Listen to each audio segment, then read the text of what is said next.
The following is a presentation of the Eagles Sports Network.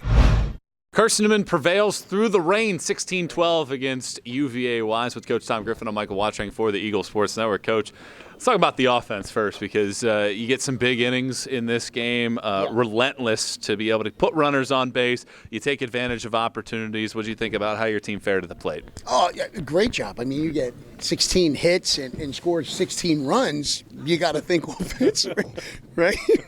It ain't rocket science. It's like we just scored 40 in football and 130 in the NBA. So, no, we were able to put up a lot of runs. And so there were some, I felt like there were a couple at-bats there because, you're getting a different pitcher, and you got to be able to adapt. You got to be able to adjust, and you got to do that quickly. You don't have like 4 or 5 pitches. You got to be able to do that on deck, that when you get in the box, you're ready for it. And I think that's just the learning process for some of our younger guys is, okay, this is what this guy is doing. He's a slower type thrower. He's going to spin it, and it's going to come back over and over again. Can you time that up? You can't wait in the box. You got to be doing that while you're watching. But overall, phenomenal job, Griff. Ryan Potts, that was cool. That was great. Young guy here from Jeff County who's got a family history of being here at Carson-Newman and Carson-Newman baseball.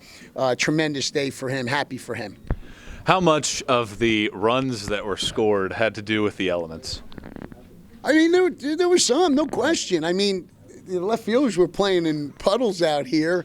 And then you had some of the balls where a guy was trying to cover first in the turf. He just kept sliding on the bunt. So what me and Coach Costa were talking about, just being able to handle that bunt would have been huge for them.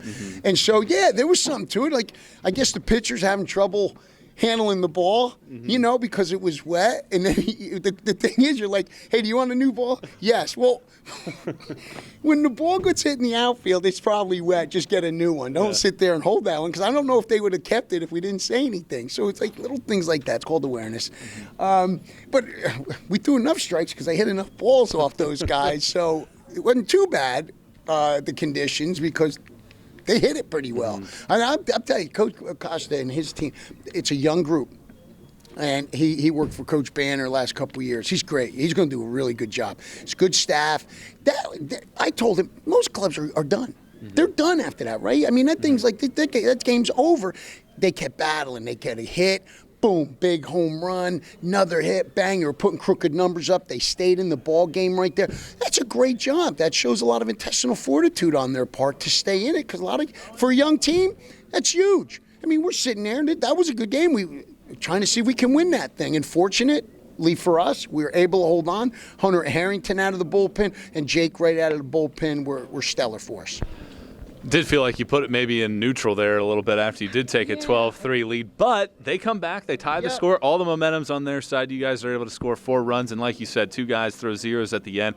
How do you try to build off of moments like that, as they do have short memory yet again? Well, I think when the game got over, we usually try to celebrate wins. You could tell the guys were like, well, are we going to celebrate? Well, yes, we're going to. These things are hard enough to come by. It doesn't matter what happens. So what? We had a 12-3 lead. Doesn't matter. They battled back and got in it. That's baseball. That is sports. That is competition. That's going to happen. Bottom line is we were able to hang on for the win, celebrate it, and enjoy it. We can go back tomorrow and look at some of the little things that we can work on, but we're going to celebrate that. To be able to hang on like that when they were making that charge, tied ball game, good win. Good win and enjoy it right there. So, no, and when it is that 12-3, as a coach, like, who do you start putting some guys in? Well, whoever we put in the game is prepared. I mean, they've been training just as much as anybody because you pull one guy doesn't mean that you're giving up the game. This is that kid's opportunity, and if he's here and he's training, he's just as good as anybody. And sometimes you got to get these guys ready in case of injuries, which we have now with our catcher, Coach Harrison Travis. So the guys that we have that we dress out, we feel can compete for us any day against anyone. So when we move a guy in and out in a score like that, we believe that guy can do the job. Played a tough schedule so far. It doesn't get any easier on this weekend. Number 1 team in the country comes in Wingate. What challenges do the Bulldogs present? Oh, not on to me. A lot of challenges. You got challenges at the wazoo with this group. But we know how good they are. There's no question about that. It's a talented group. It's a confident group. But all we know is we've got to play. We've got to do what we do good. We got to take care of the baseball. We got to dominate the strike zone as pitchers and be competitive in the strike zone. Our hitters have to make good decisions. We've got to win the freebie war. We just got to take care of the baseball and do what we can do the best. And then hopefully it's better than them that day. That's all we can control. We can't get too far ahead of ourselves because then you're playing out of your element. And that's what we've talked about, and we'll talk more about that later, obviously. But challenge? Yeah, it's a challenge. I mean, I haven't slept in 3 days. You know, I've slept like a baby. I woke up every 3 hours and cried thinking about it. So, but no, we're looking forward to tomorrow and getting better tomorrow. Coach, you're 10-3. Enjoy this one, and we'll talk to you this weekend. Thank you, brother. Appreciate it. He's Coach Tom Griffin. I'm Michael Watching for the Eagle Sports Network.